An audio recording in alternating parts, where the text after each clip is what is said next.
Morning, rest of you. How are you today? So there's a game tonight. We got the sister back here with her Chiefs jersey on, or that's 40. Oh, yeah, I got the look there. It is 49ers. Yeah. So how about those of us that are Panthers fans, and we're so far away we don't even know what the Super Bowl is. So it's been a while. So. Thanks for allowing me to be here today. I get, some of you know, it's my privilege to share with you once every couple of years. We have 102 churches, so you start taking 52 Sundays and you do the math and you figure there's some different things, so it's once every couple of years, and so it's good to be here with you today. My wife is not with me. Our oldest daughter had a baby, her third child, Friday. She's still in the hospital, and then our youngest daughter came up to see her and told us yesterday that she's going to have a baby.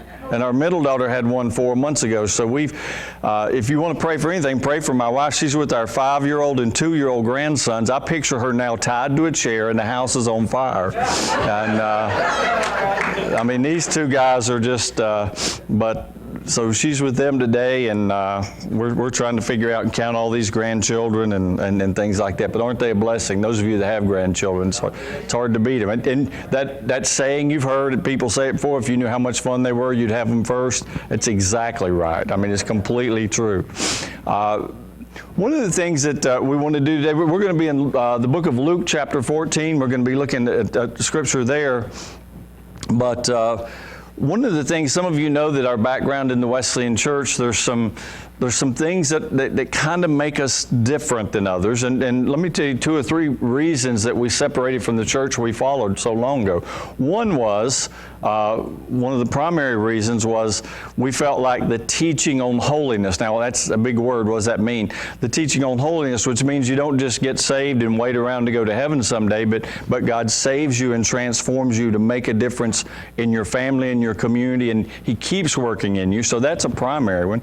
Secondary one, many of you know that the church we once belonged to, the denomination, was slaveholders, and we were abolitionists, which is not very popular in the South. In fact, our first church that's in the South is still standing. It's full of bullet slugs and things like that, where people didn't take kindly to that, but we were abolitionists. But another thing was they believed that you don't leave too much up to the leaders.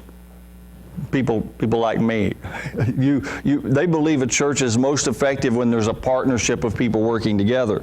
And so let me see if I can explain that a little easier way. Maybe you have some friends that are part of another denomination or movement, and they read in the news where their church believes this or believes that, or they've made this decision, and they're like, who are these people?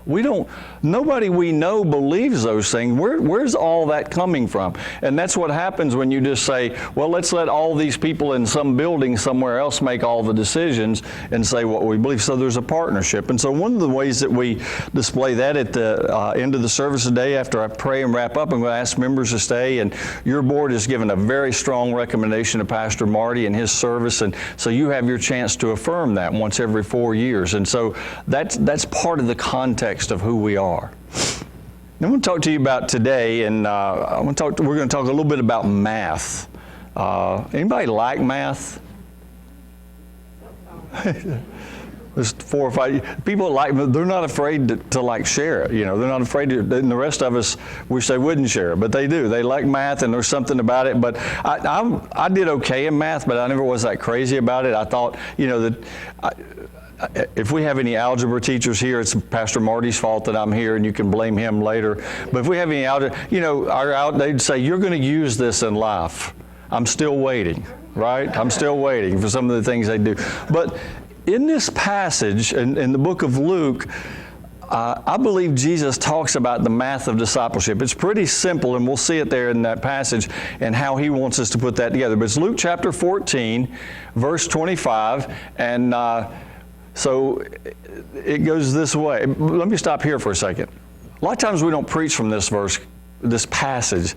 There's this really awkward place right in the middle of it. You're going to see it in a minute. You're going to be like, wow, that's really strange. And we'll dive into that. But a lot of times, we just kind of, as preachers, we just kind of float around that and go to 2 or 3 verses later.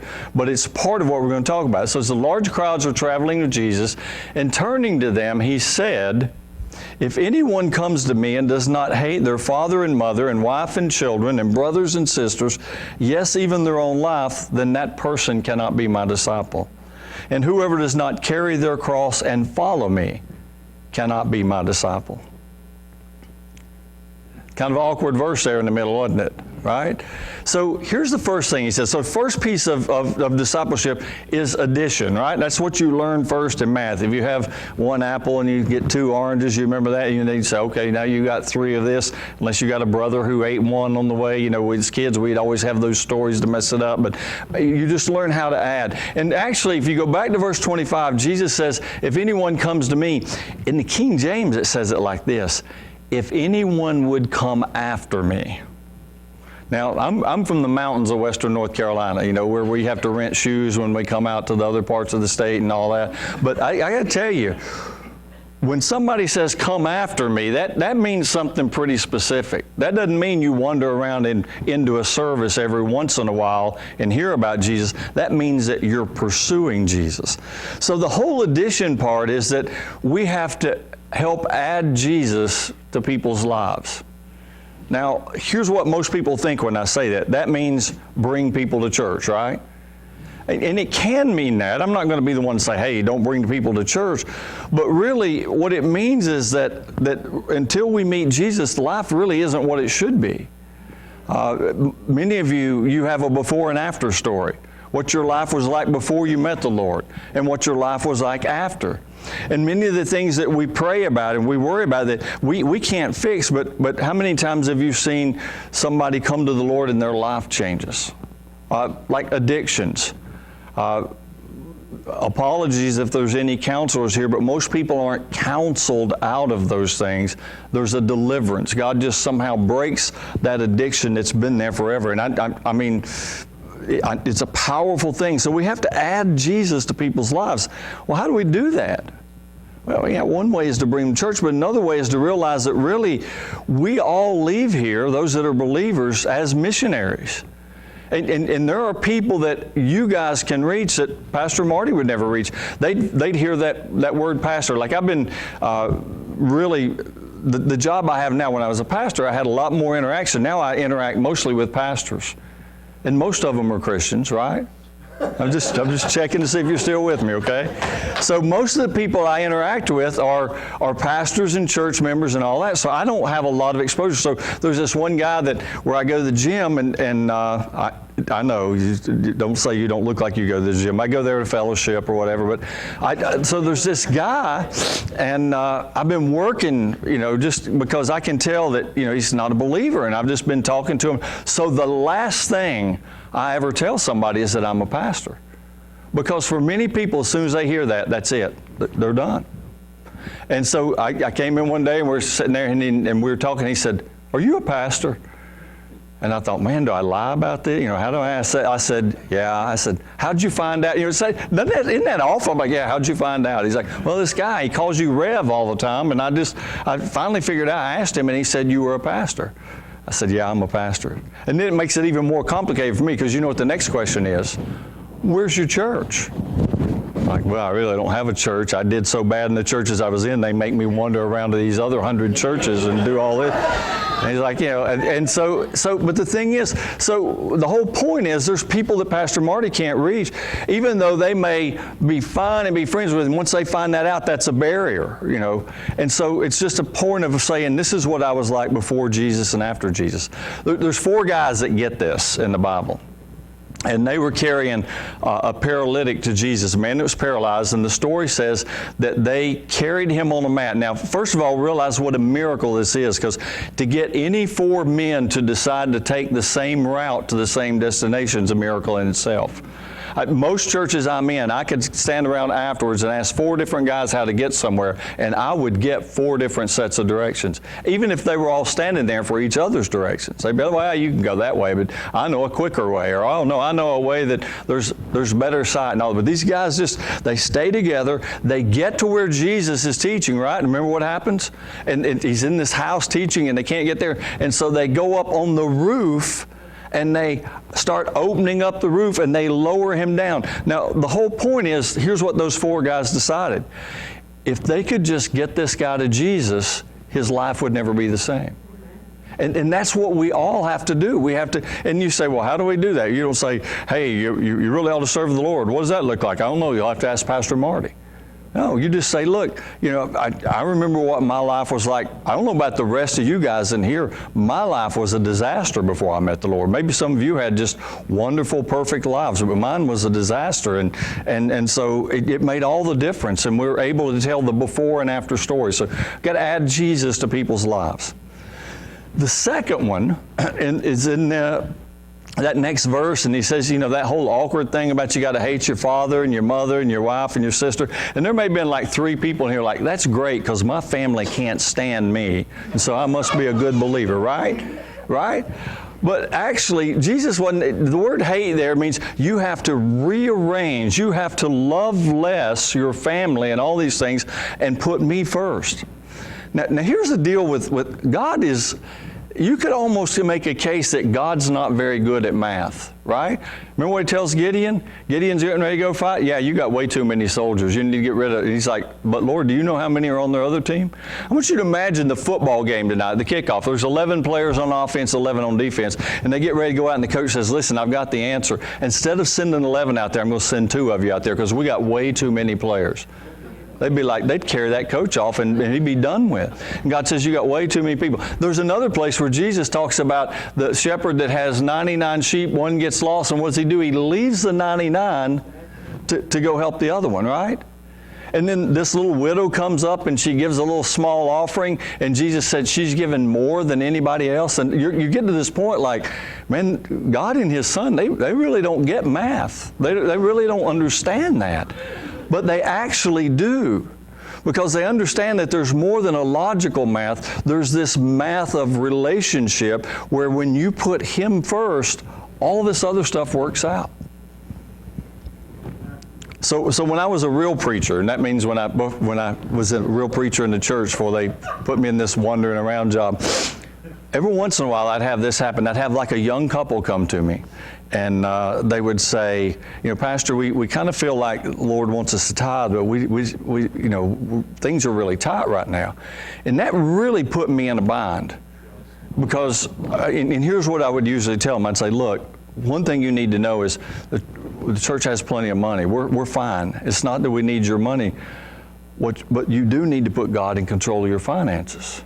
Because what you'll find is if you talk to people that have done that, they're not wealthy and rich and all these things, but you'll find that when they get that one part right, when they get that ordered, he orders everything else. It just happens. It doesn't make sense. It doesn't make sense that you give away a portion and have enough or have more. None of that makes sense. The whole subtraction, he's saying, listen, you have to get things rearranged, and only if you rearrange them, only then should you be out representing me. And I don't want you to look at anybody else that's sitting in this room because this will get really awkward. But I want to tell you, there's times when you think it might be better if that person didn't tell other people they were a believer, right? I mean, just the way some people act and the way their attitudes are, you're kind of like, hey, tell them you're on the other team. Tell them you're like something like that.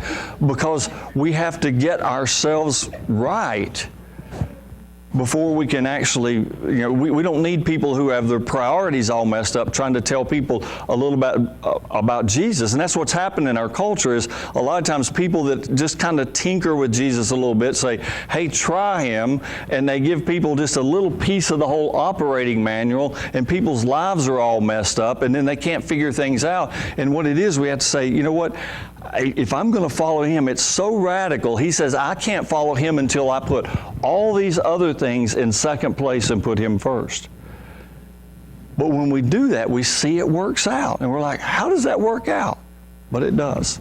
That's the second one. Addition, subtraction. Third one's multiplication. Jesus says, unless you take up your cross and follow me, you can't be my disciple.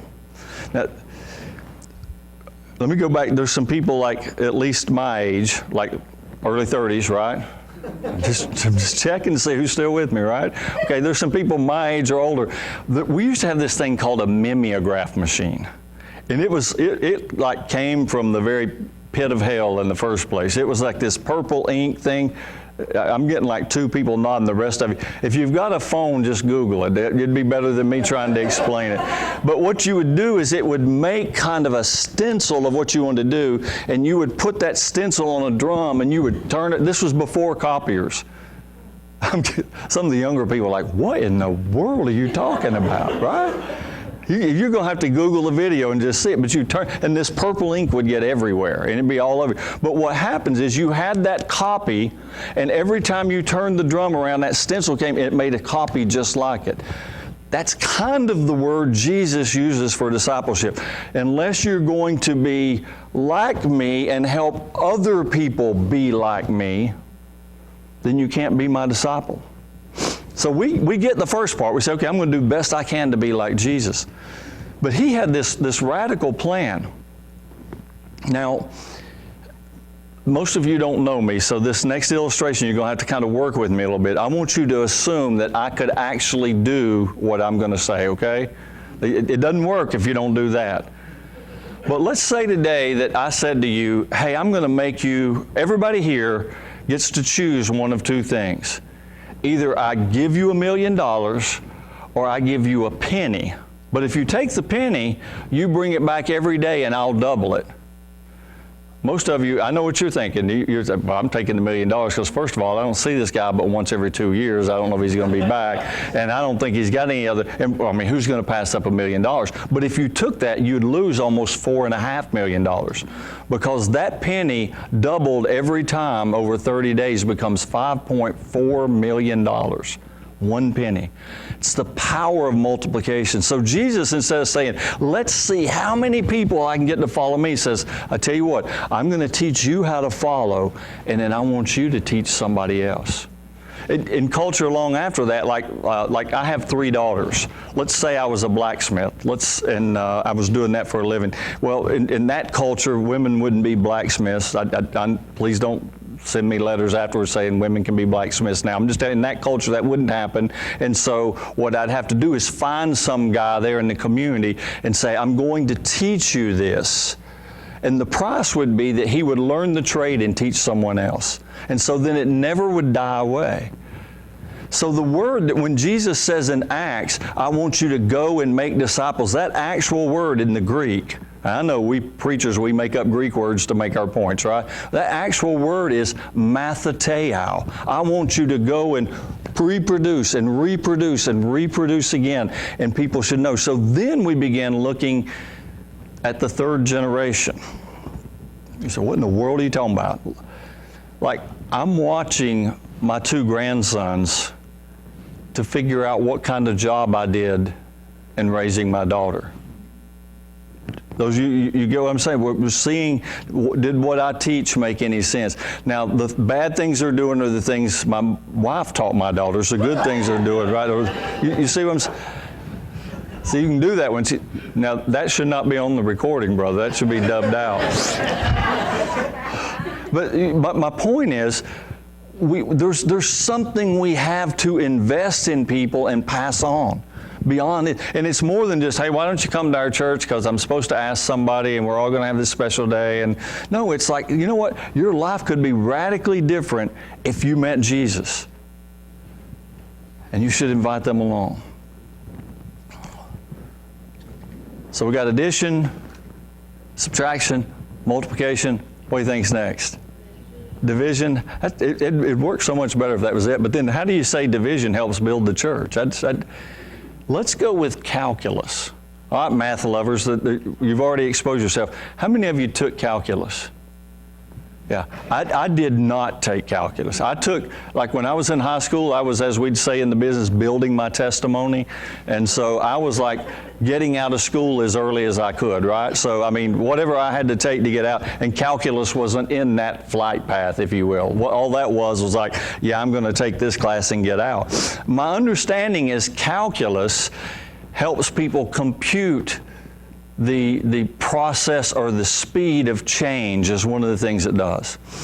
If we can flip back to that first verse, I want you to see the biggest key in this whole thing when you read right past it, because I read right past it for years.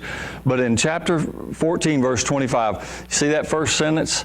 Large crowds were traveling with Jesus. You know what that means? He wasn't in church. In fact, if you go to this point in Luke and you go back and read from the first of Luke to here, and you don't have to be a Bible scholar to do this, you just have to be able to have simple reading comprehension and ask yourself, where is Jesus? Like it would say, well, he was at this person's house, or he was here. You would find him in about 50 different settings. Only 5 of those settings was he in the synagogue. Because Jesus understood that the gospel needed to go where people were hurting the most. That's why we find him in the places you don't find any of the other religious leaders. In fact, the other religious leaders were all complaining about him being in the places he was because he wasn't doing things the way they thought. Well, if you keep doing things the way they were, it was a dying religion. And Jesus realized that people like lepers, like people caught in adultery, like blind, like lame, these are the people that need the gospel. And so Jesus says, I'm going to be where they're at. So here's the whole thing for you guys. What does that look like here? We have 102 churches. That doesn't look the same everywhere. What does it look like in your community? What does it look like with the people that you work with? Because there's a chance that you have an ability to go into places that other people can't get into. Like when you're a pastor, they give you a clergy badge, and usually, unless it's just a very critical thing, you can go almost anywhere in the hospital and visit. I mean, provided you're visiting someone from your flock. You can't just walk into surgery and say, hey, can I help out, right? But the whole thing is, the idea is because you're there for spiritual needs and people realize that that's tied together with physical and emotional, that they give great consideration to people in the clergy, and so you have the ability to go many places other people can go. Like sometimes you can get back to visit a family member when the family can't even get back there because they know that you're supposed to be there quickly and kind of do your business, be supportive and have prayer and not just, that kind of. The whole point is you have some access. Well, everybody in this room has people you have access to that other believers don't. And it's because of a relationship you built with them. And you've got to figure out, how do I use that access that I have that other people don't have, that Pastor Marty would never get, that I would never get? How do I use that access I have to begin to tell this person about Jesus? Almost everybody in this room that's a believer would say there was somebody that was instrumental in you coming to the Lord. And that was a relationship you had with that person, and they helped do that. So what does that look like here? Sometimes I give 3 or 4 examples, sometimes I don't give any. Let me give one today. And I got to be careful with this because you'll say, I ain't doing that. And I'm not asking you to do this. I'm asking you to kind of get an idea of what I'm talking about. So my wife and I want to say about 2 years ago, were invited to this class. Now, I have in my life, because I'm like 132 years old, been to all kinds of meetings, right? Every kind of meeting you ever think of. I once prayed, not far from where we are, I once had prayer for the opening of a bank up in Matthews when I was on staff there, and I thought, what do you pray like nobody robs it? Or, I didn't even know what you do. So what my point is, I've gone to more meetings, if meetings get you into heaven, I'm there. I'm in, right? So I've been to all this. So we get invited to this meeting like that we've never been part of. And so somebody that we're close to said, would you come to this meeting? They said, we've been training to do foster care. And it's a graduation ceremony kind of, and families come in, and the whole thing is so families and friends would have a greater understanding of what they're doing, so they wouldn't have to explain. Well, yeah, we're down for that. And the meeting was actually up in Charlotte. And so right in the middle of town there. So we go. Never been to a meeting like this before. Now, this room's filled with people now some people are doing foster care because they want to adopt. Some of you already said, I ain't keeping no kids. I'm trying to, listen, I've been putting my kids in other people's cars and they keep giving them back to me, right? But just stay with me for a few minutes, okay? So the point is, we go there and some of these people want to foster And like the couple we were there supporting, it's not that they were against adoption, but they just felt like it was something God called them to do to help kids through like a really hard spot and then get back with their families. Other people there are, fostering is one of the quickest ways and best ways to build that relationship and then get into adoption. Neither one of those, I'm not saying one's better or not, I'm just telling you that's the two groups that were in the room, right? And then families and friends of like us, of the people. So this particular day, there's going to be stories, and what they do is they bring in the parents and they bring in the kids at first, and then the kids leave, right? And so there's going to be stories, and they said it's a little unusual today. They said we always try to get a mix of adoption stories and foster stories. All three parents today are doing adoption. So, but that's just the meeting we were in. First little guy comes in, and man, he is like the cutest kid you've ever seen. I mean, blonde hair, and as soon as he comes in, everybody's like, yeah, well, I'll take him right now. And they'd said that he'd had like one of those helmets on, because of need to develop, and braces on his leg, but there was no sign of that now. He's about 3 years old, and he is just, everybody there, their heart's just like, yeah. Then his two fathers come in. See, y'all weren't ready for that. I wasn't ready for that either. I was kind of sitting there like, oh. And we could get all these kind of discussions, but obviously he's going to have a lot of challenges in his life. But the point was, here's two people that love him. In fact, one of them said, I had this great job and I quit it, so that this little guy could be raised. And I'm just sitting there thinking, oh my goodness. So the next family comes in, and they said, we had a 2-bedroom apartment. We said that we would foster one child, and they called us and said, we have 3. We don't want to break them up. Would you take them? They said, we got 2-bedroom apartments. They moved out of their apartment, moved somewhere else.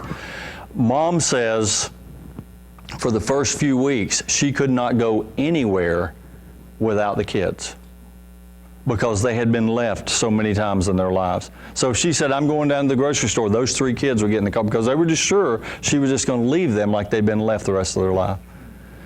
It was finally the 3rd family came in, and finally somebody mentioned they were thankful to their church and the support they got in their church and for what the Lord had done for them. And I'm not saying, I'm not trying to make judgments, I'm just telling you. But I sat there as a pastor. Remember now, every Sunday I'm in church services, sometimes 2 or 3. I sat in that room as a pastor and I thought, this is where the church needs to be. This is where now, again, some of you are like, listen, I did my time in the gulag, I kept kids, and now I'm like you, I got grandkids. Let me give you a couple of examples of what a church can do. So because I always try to think like I'm sitting out there, and I can give you 18 reasons why I'm not going to. I left to be here with you today, so my grandsons would be honing my wife instead of me. So who am I to say things like that? So I talked to this one mom one time. She had 2 boys dropped off. She called her mom to come help her. She had 2 boys dropped off. They were from an hour and a half away. They were taken out of the house by the police because Grandma and Grandpa, who had been keeping them, tested positive for drugs. Mom's in prison on drug charge. Dad's an addict that's gone all the time. They've been taken out, and so this is going to be this young lady. She's not even a mother. She's just a young. It's going to be her first time. Her and her husband taking care of kids, and so her husband's off at work. He's actually out of town because of his training. So she calls her mom because they said you're getting a 5-year-old and an 8-year-old. For all she knows, there were 2 boys. They were just going to take off and run. You don't know. And so they brought the boys there, and actually the mom told me this story. The mom said, while they were there, a lady pulls up and says, listen, we know your story, and we believe in what you're doing. And our church just wanted to make sure, we know the boys didn't come with anything but the clothes on their back. We've got clothes in here for the boys and all that. We're praying for you. We want you to know how much we support you. We have another church that's smaller than your church in one of our rural communities. Once a month, the foster parents get together because they just need to talk. They need to talk about some of the things they're going through once a month. Our little church there goes up to the church where they meet, and they keep the kids during that time. Not one person's died yet. Some have come close, I'm sure. But my point is, we all think we can't do this, we can't do that, but there's something you can do. It's not just that, it's hospice patients, it's homeless people, and I know you're doing some things. What I'm saying is, you have to look more than just what is our church doing. Every one of you have an inroad into helping some people where the gospel desperately, desperately needs to be known. And I don't know what that is, but the Lord knows what that is. So here's kind of the altar call. I'm not going to call anybody forward, and I'm going to close in prayer in a moment, but the call is this. If God, not Pastor Marty, not somebody sitting on the row with you or your spouse or something, if God lays on your heart to help take the gospel somewhere, will you just obey Him? If He doesn't, don't worry about it. Forget you've ever heard. You know this is a preacher trick, right? It's not preacher trick. It's just I know that God will be faithful. And I'm just saying, would you hear His voice wherever that is? And it may be somebody you've never thought about. It may be somewhere you stop every morning to get coffee, and there's a person there that desperately needs somebody to just ask them how they're doing. It may be somebody you run into that brings deliveries to your business, and nobody's ever asked them how they were doing. You see what I'm saying? But if you're open to the Spirit, there's a way to see that the gospel gets preached in all those places. Because really, the ones that are here today is because we've been fortunate enough to hear the news. I close with this. You know what the fastest growing religious group is in our, not LA, San Diego, in your community? You know what the fastest growing religious group is? They're called the Nones. N-O-N-E-S. That is the group that when they fill out a survey and it says, what's your religious affiliation, Baptist, Presbyterian, Methodist, they just put none. They're not mad at the church. Now, for a while, people like that, like when they were my age, they had an axe to grind with the church. These are people who just never heard the gospel. And you know what's happening now? The places where we used to send missionaries are now sending missionaries back to America because it is one of the fastest growing non-religious countries because people just haven't heard the gospel. J.D. Greear said it best. He's the president of the Southern Baptist Convention. He said, these people aren't angry at God. He said he was a missionary serving overseas in a Muslim country. He said, I was 2 miles from the mosque. When things got difficult in my life, I never thought about driving down to the mosque and getting help. I never thought about going down there and asking the imam to pray. I didn't have anything against the mosque. That's just not my religion. So while we've met today, people have driven by on this road. And probably occasionally one will drive by and they'll see 3 or 4 churches and they'll think, why are all those people wasting their time in there? They don't even know. I mean, they've never heard. And those are the people that there's a room full of missionaries here.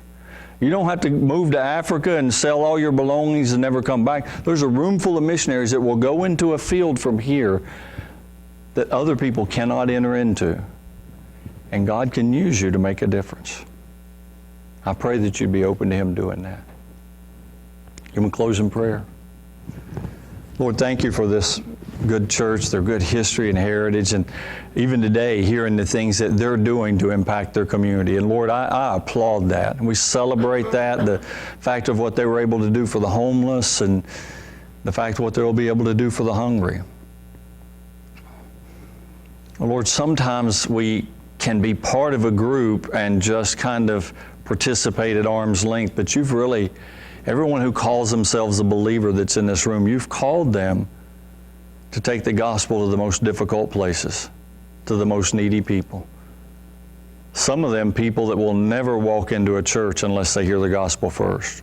They'll never call a pastor for help. We now live in a culture where there's many that they hadn't rejected you. They don't even know you. They don't even know about you.